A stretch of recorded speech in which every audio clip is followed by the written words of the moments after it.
good morning sa tanan, no? Magluto na po ta. Magluto na naman tayo ng tortang salong with onion. With onion, mga lodi cakes. Ganon lang kasimple ang buhay ni Ana. Charlotte say. Yes, I'm simple lang. Oh. After that one, lunod na diya siya, guys. Oh. Ganon lang. Kasimpleng buhay natin. Tapos, sagundahan din sa isa. Ay, nako. Sarap. Paborito namin ito ng anak ko na si Bisayang Hilaw, mga lods. Yes ka, sarap. Sa ato dahil na siyang balihon, mga lods. Ganun lang kasimple. Tapos, ito naman isa, itikot lang natin yan sa lods. Tapos, ganun, tusukon. Bilis lang. Ganon, kabilis. Makaluto ka na agad ng tortang salong. O, di. Dahil na po to. Tapos, may ano pa tayo, may dalawa pa tayong lutuin, mga lodi cakes. Kita tayo. Pag-dalawa kami ng anak ko. I-separate natin yan.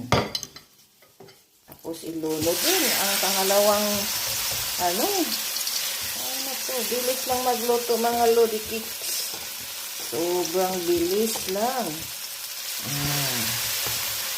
Ito yung mag-alala. Ang gamit natin na oil, mga lodi cakes, is olive oil. Olive oil. Lagay dito. Ayan. Ang sarap. Ganun lang siya. Ayan sa gitna para mabilis lang siya.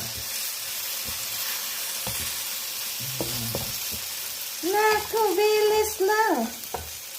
Kita nyo na yan, guys. Medyo ano na, ibaliktad na siya. Sarap. Ito din isa, ganun din. Hindi ba? Bilis lang.